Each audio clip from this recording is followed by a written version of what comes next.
Itu juga haram buku tersebut yang di dalamnya ada Al-Quran. Suatu nama-nama daripada Allah Subhanahu wa taala, tetapi harus jika dihancurkan, harusnya boleh maksudnya harus dihancurkan dengan air atau barang sebagainya.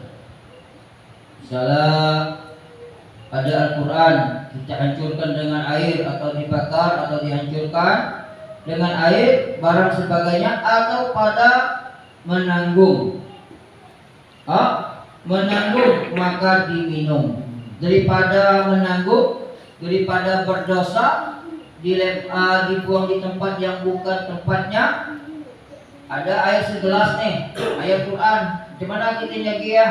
Kita bakar, kita tunuh, kemudian taruh di tempat air kita minum. Tahu ada? Nah, jadi masalah. Atau barang sebagainya dibakar, atau daripada menanggung maka diminum air itu. Maka diminum pada air itu. Ya, dulu aku pernah dengar, lupa nih siapa yang ngasih tahu kan, kalau anak-anak pintar misalkan baca, ada kan di dalam surah Al-Quran kan tentang masalah cepat pahamnya ilmu, cepat anak itu supaya tidak nakal, ditulis, kemudian dibakar, taruh ke gelas, diminum buat anak tadi itu berkat ayat Al-Quran, kalamullah. Jadi masalah ya, cuma dengan niat, dengan niat kita, qasad kita. Haram yaitu wati di atas hamparan.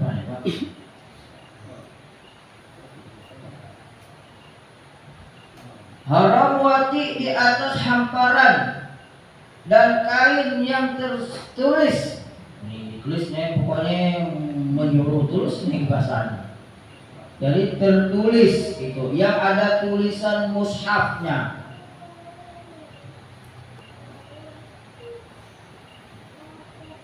Catat di buku apa anak itu ikak kelak melanjut dah.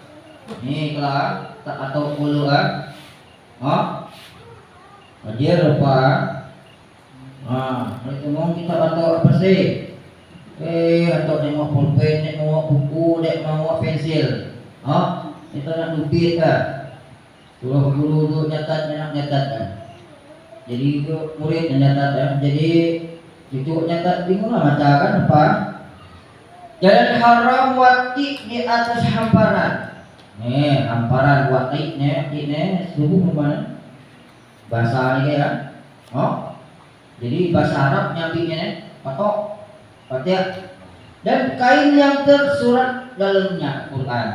Hamparnya ternyata kata di bawah hamparan dari Quran tulisannya. Wati di atas ya? Haram. Jadi tunggu dulu ada Quran, ada yang tulis Quran dengan seperti kelak. Siapa tahu berkat Quran sebagai anak pun telah dapat ni yang haram. Kenapa? Karena ada tulisan Al-Qurannya. Hormati Quran, dijaga. Kemudian yang tersurat dalam Quran, dan demikian lagi haram berbantalkan mushaf.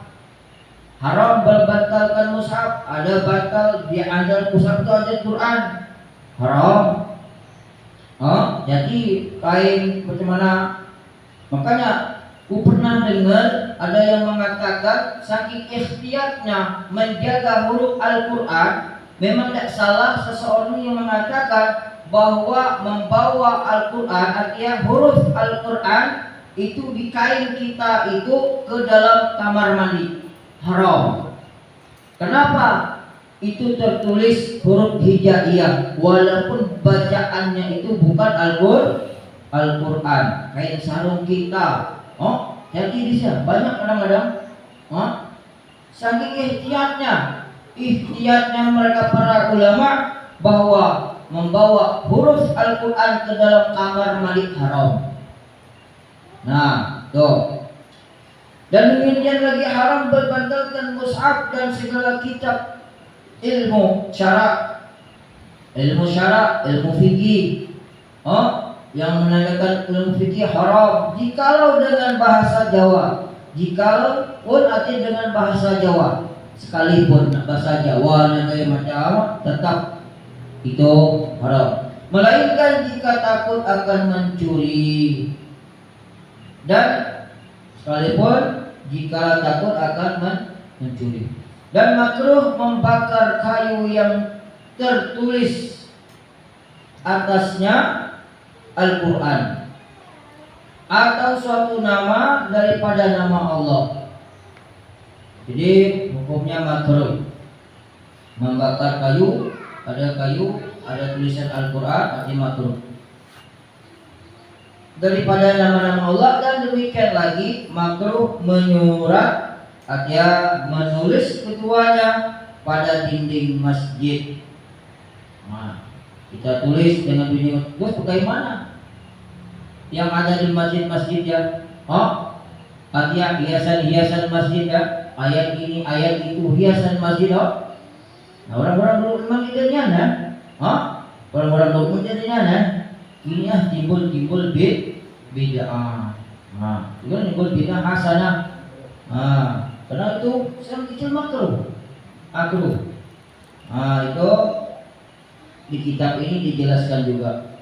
Kemudian atau lainnya, atau di lain-lainnya apa, misalnya pada kainnya atau pada barang sebagainya, jika pada musolanya, tempat sholatnya sekalipun, hukumnya makruh.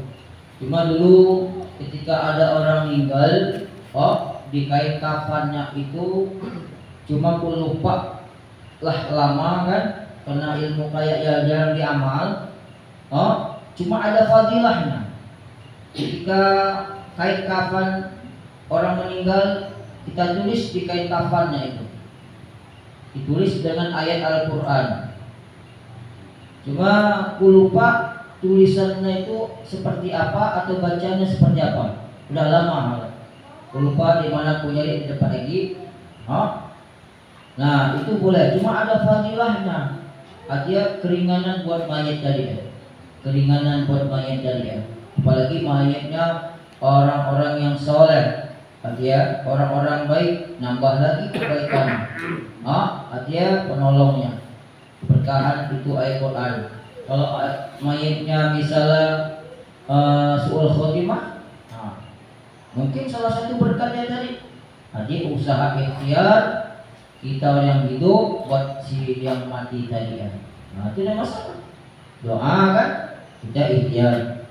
Itu masalah menulis Al-Quran pada dinding masjid dan pada lainnya, ataupun dengan kain atau sebagainya, jikalau pada tempat musola apapun sekalipun makruh. Itu hukumnya paling kecil makruh. Makruh artinya juga tidak senang oleh Allah Subhanahu wa taala. Asap api kan ya? Hah?